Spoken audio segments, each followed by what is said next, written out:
Hello नमस्कार, मैं विवेक दुबे स्वागत करता हूँ आपका वीएफएक्स वाला ज्ञान यूट्यूब चैनल पे। और अभी इस चैनल पे मैं आप लोगों के लिए लेकर के आया हूँ पूरा का पूरा एक कंप्लीट सीरीज, जिसको देख करके आप 3ds मैक्स को बहुत ही आसानी से सीख सकते हैं। तो ऑलरेडी ये जो वीडियोस है ये हम बहुत ही आगे आ चुके हैं। हमने कई सारे ऑप्शंस इसमें चेक कर लिए हैं। और अभी जो सेक्शन चल रहा है वो है आपका प्रिमिटिव्स पे वर्क। तो हमने बॉक्स देख लिया, कोन देख लिया, स्फेयर पे काम करना दिखा, जियोस्फेयर देखा, सिलेंडर देखा। और आज हम देखने वाले हैं ट्यूब के बारे में। तो चलिए अभी हम ट्यूब को क्लिक करते हैं और ट्यूब लेने के बाद आप यहाँ पे इस तरीके से व्यू पोर्ट पे ट्यूब को क्रिएट करें। ओके, अब ये हमने ट्यूब बना लिया। ओके, अब आपको करना क्या है, आपको जाना है मॉडिफायर पे।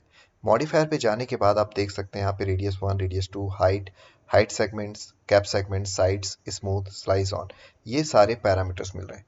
अगर आप पुराने वीडियोस को आपने देखा है तो आप देखेंगे कि मैक्सिमम जो जियोमेट्री हम यहाँ पे क्रिएट करें उन सब में आपको इसी तरीके से सेम पैरामीटर देखने को मिल रहा है।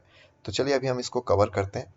इसके अलावा मैं आपको बता दूं कि अगर आप व्यू पोर्ट को कंट्रोल करना चाहते हैं तो ऑल्ट के साथ मिडिल माउस बटन जो है, अगर आप उसको होल्ड करके इस तरीके से मूव करते हैं, यानी दोनों कीज को आप प्रेस करके रखते हैं, एक आपका स्क्रॉल की या स्क्रॉल बटन जो माउस में है और आपके कीबोर्ड पे ऑल्ट की, तो आप इस तरीके से अपने व्यू पोर्ट को ऑर्बिट कर सकते हैं। इसके अलावा अगर आप माउस का केवल मिडिल माउस बटन यूज करते हैं तो आप पैनिंग कर सकते हैं। ओके, और अगर आप मूव स्क्रॉल को घुमाते हैं कुछ इस तरीके से, यानी स्क्रॉल करते हैं स्क्रॉल व्हील को, तो आप जूम इन जूम आउट कर सकते हैं।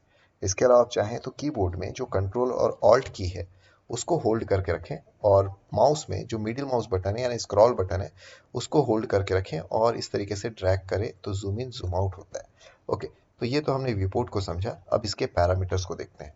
तो मॉडिफायर्स पे आने के बाद आप यहाँ पे पैरामीटर्स को देखें तो पहला है रेडियस 1, जिससे आप कोन की इस रेडियस को कंट्रोल कर सकते हैं।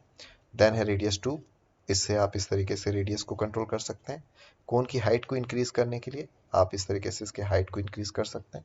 ओके, इसके अलावा यहाँ पे हाइट सेगमेंट है। जैसा कि हम अब तक हर एक वीडियो में देखते आ रहे हैं कि अगर आप सेगमेंट पे चेंजेस देखना चाहते हैं तो आपको कीबोर्ड पे F4 प्रेस करना होगा।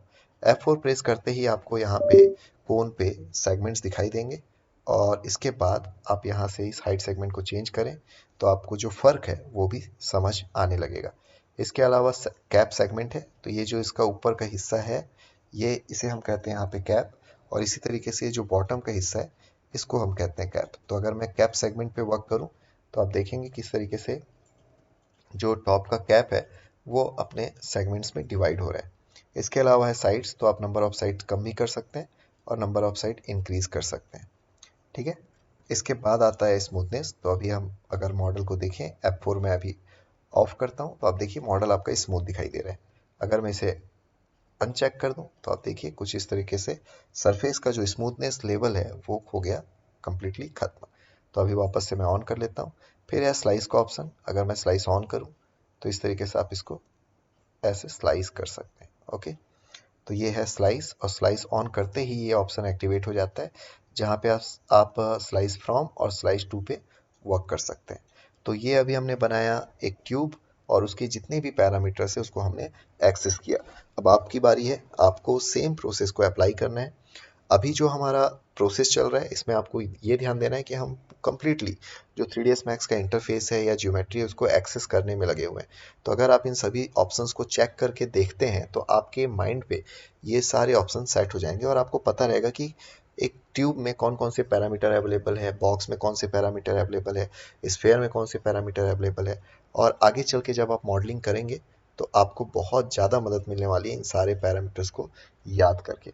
तो आज के इस वीडियो पे बस इतना ही। यार आप वीडियो को लाइक करना ना भूलें, और अगर आपके मन में कोई सवाल है तो आप कमेंट करके ज़रूर बताएं। इसके अलावा अगर आपको लगता है कि ये जो वीडियोस है आपके लिए एक वैल्यू एडेड है तो आप ये भी कमेंट करके मुझे ज़रूर बताएं कि आपको ये वीडियो कैसे लगी। मैं आपको मिलता हूँ नेक्स्ट वीडियो के साथ, तब तक के लिए लेते रहें वीएफएक्स वाला ज्ञान। धन्यवाद।